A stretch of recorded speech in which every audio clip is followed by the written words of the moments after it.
Hello everyone, myself Ketan Bhavsar, Assistant Professor in LJ Engineering College, Ahmedabad, in VLSI Design subject. Today's topic, Anvil Fabrication Technology from chapter number 2, CMOS Fabrication Technology and Design Rule. Now, in previous session we discussed about NMOS technology and we also discussed about the NMOS fabrication, that how NMOS transistor is actually designed with help of the silicon based fabrication technology, and there are the number of processes that we have to perform when we're talking about the fabrication of NMOS, and then we have to fabrication a PMOS. Same, but the difference only between the NMOS fabrication and PMOS fabrication is that we have to take a different types of substrate, and also we have to take care about the doping density type. So in previous session we discussed about the how we can fabricate NMOS and how we can fabricate the PMOS technology. Now in today's topic we are discuss about the Anvil fabrication. Now what is Anvil fabrication? So in Anvil fabrication we are talking about anvil. So ultimately when you're talking about the anvil, then we have to take a P-type of substrate, as you already know. Suppose in previous session we already discussed, if you want to design an NMOS transistor, then you have to take a P-type of substrate, and you have to design a PMOS transistor, then you have to take an N-type of substrate. So as you can see, we take the P-type of substrate. In second step, after taking the P-type of substrate, we have to apply the SiO2 layer. It is generally an oxidation process to provide connectivity, or also we can say that it provides the protection to our substrate, and we have to apply this process on approximately 1000 degrees Celsius. At this stage, the selective etching, the SiO2 layer is subjected to the photolithography process. So in previous session we already discussed the photolithography process, that how we apply the different types of content on our substrate.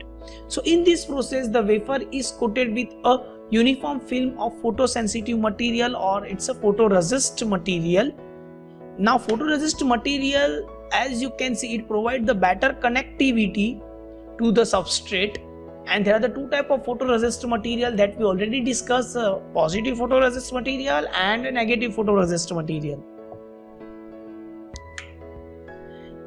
After the photoresist material, we have to take UV lights, or we have to apply UV lights on particular area with using a mask, and that particular mask is applied on one particular region of the substrate. With help of the UV lights, it's etching a particular area or portion, and this mask is generally used to creating the windowing on the substrate.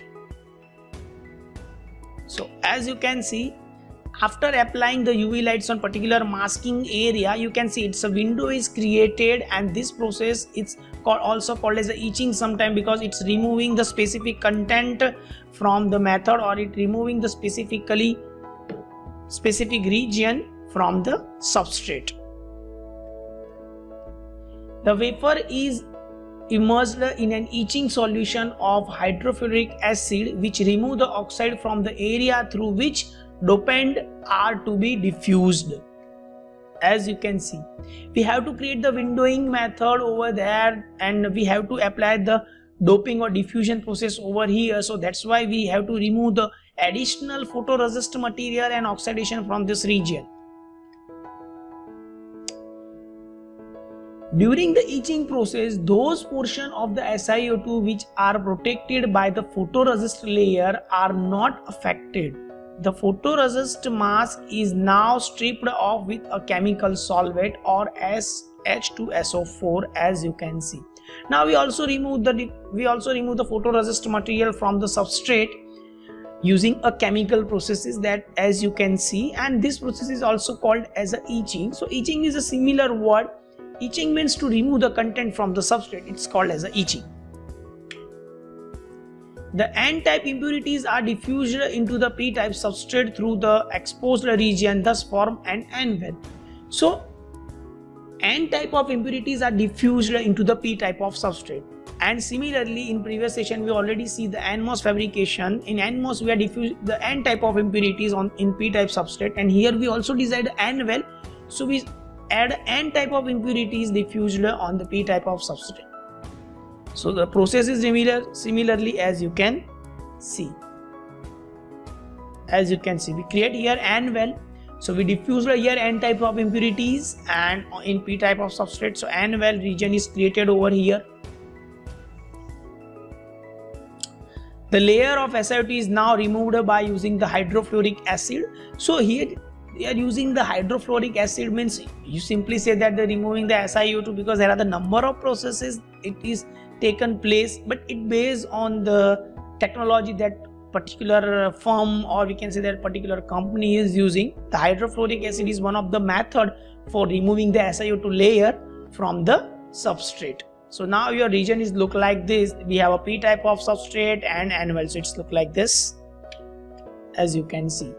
Now depositions of the polysilicon and thin oxide layer on the substrate. So similarly, after removing a particular SiO2 layer, we have only this particular region. As you can see, we have a particular this type of substrate, now P type substrate with N well, and now you can see again we apply the polysilicon and SiO2 layer to provide the conductivity and also provide the safety and protection to the substrate, and it provides the specific protection to our P type substrate with N well.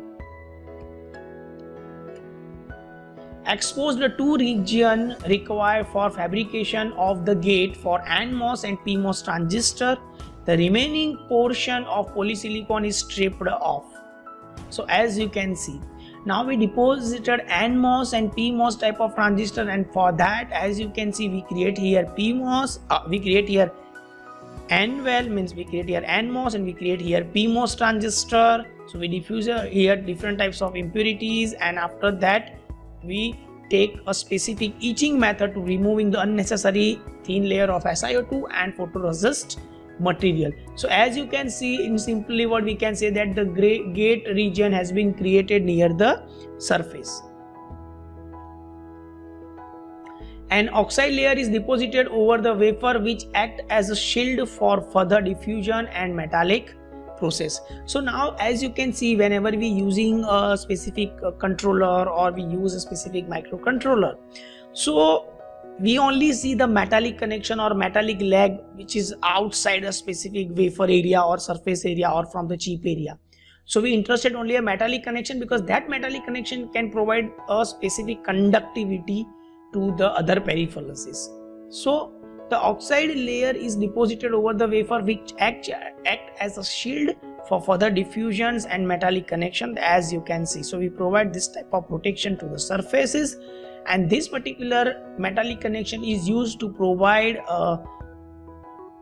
terminals of gate, drain and source. For making the region for diffusion of N-type impurity using the masking process, small gaps are made. So as you can see, we are taking a small gap of margin. As you can see, we have to add the different types of impurities, or we have to create the other terminals like source and drain, and for that we are providing a small gap between this region. So as you can see, we diffused area over here, N plus and N plus region over here. Now removing the oxide layer from the substrate. As you can see, this one is the oxide layer. Now we remove the oxide layer from the substrate, so its finally it look like this. Similarly, the N-type diffusion for forming the terminal of PMOS and P-type diffusion are carried on. So similarly, we have to take a P types of impurities. Now we have to add, similarly we are added the N plus impurities first of all, and after that we have to add a P plus type of impurity to create an N well region. Before forming the metal terminals, a thin fixed oxide laid out to form a protective layer for the region of the wafer where no terminals are required. So now you can see that again we have to apply a thin layer of SiO2 is grown all over the surfaces to provide the conductivity or also provide the protection to our surface. So it's play a main role when we talking about the fabrication.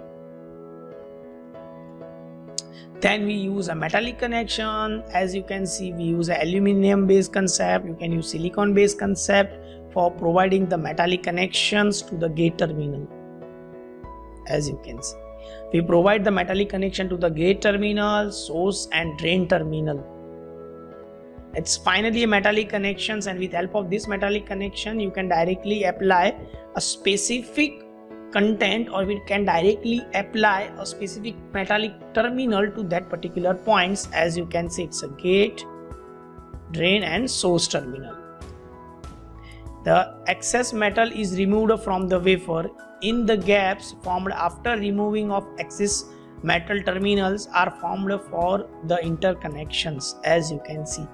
Then finally we put a metallic connections over here to provide the conductivity to the specific surfaces, and that particular conductivity will help to add the content or to provide a metallic connections from NMOS to PMOS or PMOS to NMOS. And with help of this metallic connection we design the different types of MOSFETs, like we can design PMOS, NMOS, we can design the CMOS with the combination of PMOS and NMOS. Now accessing the terminal names are assigned to the terminals of NMOS and PMOS, definitely because in NMOS and PMOS we have a different position of source and drain terminal. So as you can see, we have a source, drain and gate terminal. We have source, gate and drain terminal, and this one is a body terminal.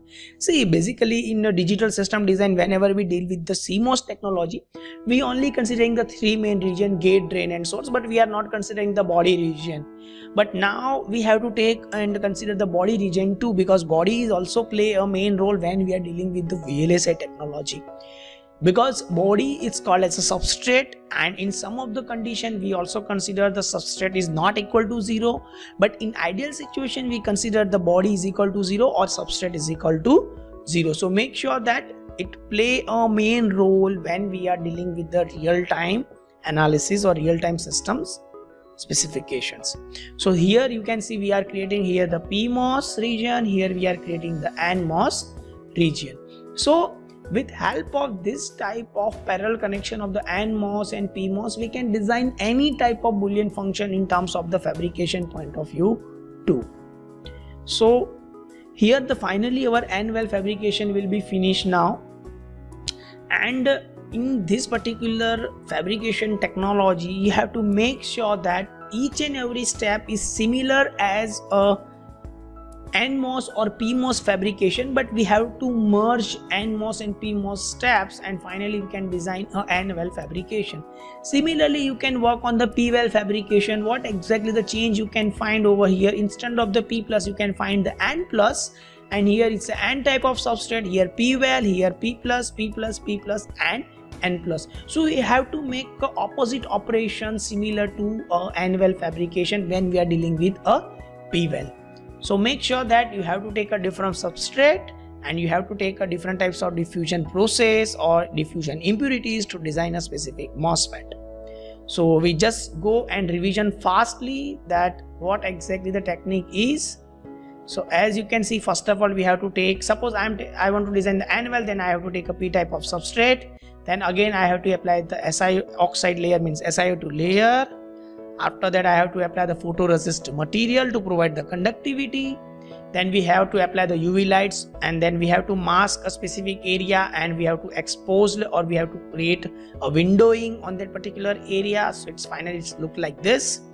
After we removing the photoresist and SiO2 layer 2, after we removing the photoresist material from the substrate, and then we diffuse the N-well region over here, as you can see, after removing the photoresist material. Then we also have to remove the additional photoresist material. So finally it's look like this. In your books or in Sanmokan you can find out only N-well fabrication step till here, but we go into the depth, and also we make a diffusion process. As you can see, we apply the thin oxide layer and polysilicon on the terminal. After that we are applying the gate terminal or of NMOS and PMOS. Then we take a diffusion of impurities with help of the oxide layer. So finally for the N plus diffusion is already take place. Now we work on the P plus diffusion. So finally it look like this, and after that we put additional oxidation process and metallic connections, and with help of that metallic connection you provide the conductivity between the terminals. and then you can see we are creating the NMOS and PMOS with help of the NVAL, and similarly you can work for the PVAL too. So now we move to the next topic. In next topic we are talking about the design rules. So which type of design rule is generally used to design the CMOS technology or design a specific chip, and with help of this particular technology how the modification is to be take place and how you can add the number of transistors we have to study in next session. And it's called as a lambda based rule. This rule is very important whenever we work on the backend software side too. So thank you very much for this session, and I hope you like this session. If you have any doubt then you can contact me. So thank you very much.